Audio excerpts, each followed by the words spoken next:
Assalamualaikum warahmatullahi wabarakatuh. Jumpa kembali anak-anak. Pada video pembelajaran kali ini, kita akan membahas tema 5, subtema 1, pembelajaran 3 di kelas 6 Sekolah Dasar MI. Fokus pembelajaran kita ilmu pengetahuan alam dengan materi sifat-sifat magnet dan bahasa Indonesia dengan materi teks formulir. Kegiatan pembelajaran yang akan kita lakukan adalah membahas tentang sifat-sifat magnet dan yang kedua tentang komponen-komponen dan tujuan serta manfaat dari teks formulir. Kita masuk pada pembahasan pertama tentang magnet. Pada pembahasan tentang magnet, benda dapat dibedakan menjadi dua, yaitu benda magnetis dan benda non-magnetis. Apa itu benda magnetis? Benda magnetis adalah benda yang dapat ditarik oleh magnet. Contoh benda magnetis antara lain jarum, klip kertas, paku, gunting, dan lain-lain. Tahukah kalian dari apa benda-benda tersebut terbuat? Ya, dari logam besi. Kemudian yang kedua adalah benda non-magnetis. Apa itu benda non-magnetis? Benda non-magnetis adalah benda yang tidak dapat ditarik oleh magnet. Contohnya, benda-benda yang terbuat dari kayu, gabus, karet, batu, busa, kertas, bambu, rotan, dan lain-lain. Itu adalah benda-benda yang tidak dapat ditarik oleh magnet dan diberi nama benda non-magnetis. Sekarang kita masuk kepada pembahasan tentang sifat-sifat magnet. Sifat magnet yang pertama adalah magnet mempunyai kekuatan gaya tarik terhadap benda tertentu. Nah, benda-benda yang dapat ditarik magnet ini biasanya terbuat dari bahan besi, baja, nikel, dan kobalt. Benda-benda yang terbuat dari besi, baja, nikel, dan kobalt ini adalah benda magnetis atau benda yang dapat ditarik oleh magnet. Sifat yang kedua, gaya magnet dapat menembus benda tertentu.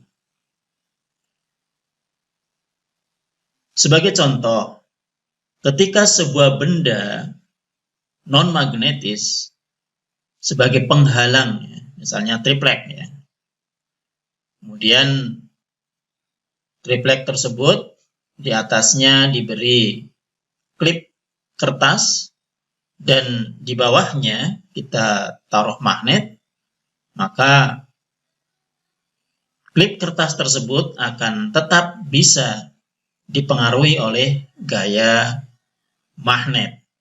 Sehingga di sini membuktikan bahwa gaya magnet dapat menembus benda tertentu.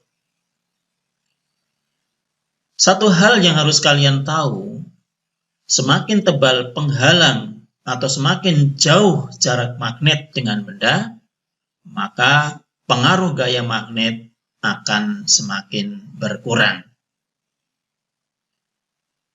Yang ketiga, sifat magnet yang ketiga adalah magnet mempunyai dua kutub. Kutub magnet, ada kutub utara, biasanya diberi warna merah, dan tertulis huruf N atau North. Sedangkan kutub yang menunjuk arah selatan, biasanya diberi warna biru, atau diberi huruf S, South. Ini adalah dua kutub yang ada pada sebuah magnet. Sifat magnet yang keempat adalah gaya tarik magnet. Kekuatan magnet terbesar terletak pada kedua ujungnya atau kedua kutubnya. Jika dua buah magnet saling didekatkan, maka yang terjadi, pertama, ketika kutub utara didekatkan dengan kutub utara, maka akan tolak-menolak. Kutub selatan didekatkan dengan kutub selatan, akan tolak-menolak. Kutub utara didekatkan dengan kutub selatan, akan tarik-menarik.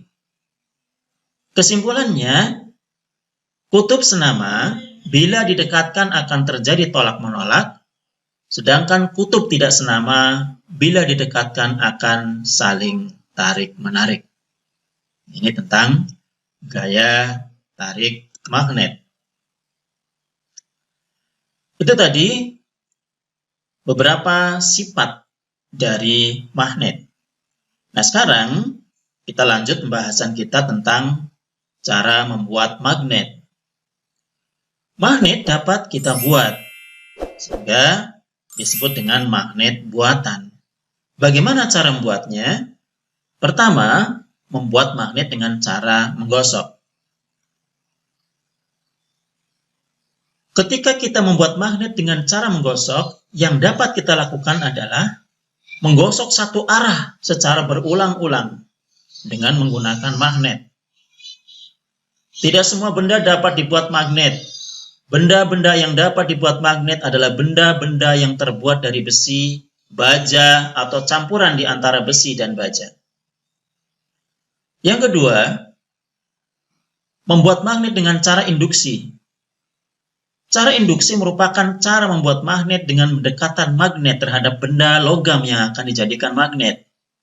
Maka setelah beberapa saat, benda logam tersebut akan menjadi magnet. Kalian perhatikan gambar pertama. Ketika besi ini kita taruh, kemudian di bawahnya diberi paku-paku kecil, apakah ini akan tertarik paku-paku tersebut oleh besi ini? Tentu tidak. Tetapi, kalian lihat pada gambar kedua, ketika sebuah magnet didekatkan dengan besi ini, maka pengaruh gaya magnet secara induksi ini akan tampak, yaitu paku-paku kecil akan tertarik oleh magnet. Ini cara kedua untuk membuat magnet, yaitu dengan cara induksi. Kemudian cara ketiga, membuat magnet dengan aliran listrik. Ketika kita membuat magnet dengan aliran listrik, ada beberapa bahan yang kita butuhkan. Satu adalah baterai yang masih bagus, paku besar, paku kecil, serta kawat tembaga. Bagaimana cara membuatnya? Pertama, kita lilitkan kawat tembaga pada paku besar, kurang lebih 15 lilitan dengan rapat. Seperti kalian lihat pada gambar ini. Kemudian, hubungkan ujung-ujung kawat tembaga dengan baterai. Nah, ini kita hubungkan ujung-ujung kawat dengan baterai di kutub negatif dan positifnya. Kemudian dekatkan paku kecil pada ujung paku. Ini kita dekatkan paku-paku kecil pada ujung paku yang sudah kita liliti tembaga ini. Maka kita akan menyaksikan bahwa paku-paku kecil ini akan tertarik oleh paku besar yang dialiri oleh baterai ini. Nah, peristiwa kemagnetan ini adalah merupakan salah satu cara membuat magnet dengan cara aliran listrik. Sehingga magnet yang dibuat dengan cara aliran listrik ini dikenal dengan nama magnet listrik atau elektromagnetik. Jadi ada 3 cara yang bisa kita lakukan untuk membuat magnet. Yang pertama adalah dengan cara menggosok searah pada besi, ya, magnet kita gosok-gosok pada besi. Yang kedua dengan cara induksi, dan yang ketiga adalah dengan cara aliran listrik. Magnet mempunyai banyak sekali kegunaan. Nah, di antara kegunaan yang mungkin bisa kita lihat dalam kehidupan sehari-hari, misalnya magnet digunakan pada pengunci kotak pensil atau tas, kemudian pada obeng, ya, sehingga ketika kita mengambil baut, ya, itu bisa dengan menggunakan obeng tersebut. Pada gunting jahit, pada kompas, dinamo, lemari es, alarm pengaman mobil, alat pengangkat benda-benda berat di pelabuhan, kereta tercepat, maglev, ya, magnetic levitation, dan lain-lain. Ini adalah beberapa contoh dari digunakannya magnet pada alat-alat ini. Ada kompas, ada kereta maglev, ya, kemudian ada papan catur magnet. Tadi itu pembahasan tentang magnet. Sekarang kita masuk ke pembahasan untuk fokus pembelajaran bahasa Indonesia. Masih tentang teks formulir. Kalian perhatikan, ada sebuah teks formulir tentang Klub Sahabat Pena Siswa-siswi Negara ASEAN. Ada terdiri dari nama lengkap, tempat tanggal lahir, kebangsaan, jenis kelamin, kelas, alamat sekarang, ada kode pos, telepon rumah, sekolah, alamat sekolah, ya, kemudian ada kode posnya juga, telepon sekolah, hobi, tujuan menjadi anggota, dan ada tanda tangan dari pengisi formulir ini. Ketika kalian disodorkan sebuah formulir seperti ini, apa yang harus kalian lakukan? Pertama adalah, yang perlu diperhatikan saat mengisi formulir adalah 1. Baca petunjuk dalam pengisian formulir. Ini petunjuknya dibaca terlebih dahulu supaya kalian nanti tidak salah di dalam mengisi formulir tersebut. Pertama, istilah formulir menggunakan nama lengkap. Kedua, istilah formulir menggunakan huruf besar. Tulislah alamat rumah secara lengkap dengan mencantumkan kode pos. Tulislah alamat sekolah secara lengkap dengan menggunakan kode pos. Tulislah tujuan mengikuti klub. Tanda tangan disertai dengan nama lengkap. Instruksi-instruksi ini harus dilakukan dengan sebaik-baiknya ketika kalian akan mengisi formulir ini.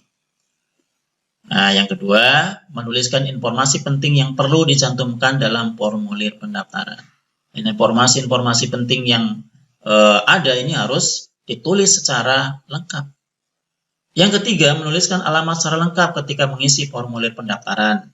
Dan yang keempat adalah menuliskan kode pos di bagian alamat ketika mengisi formulir. Mengapa kode pos ini penting? Nah, kode pos ini akan menunjukkan kalian berada dari posisi wilayah mana, ya, kemudian negara mana, ya, sehingga keberadaan kode pos di dalam pengisian formulir, apalagi ini adalah untuk siswa-siswi negara ASEAN, menjadi sangat penting karena kode pos ini akan menunjukkan kedudukan kalian secara wilayah. Nah, demikian tadi anak-anak pembahasan kita untuk materi tentang subtema 1 pembelajaran 3. Fokus pembelajaran kita pada ilmu pengetahuan alam dengan materi sifat-sifat magnet dan kegunaannya.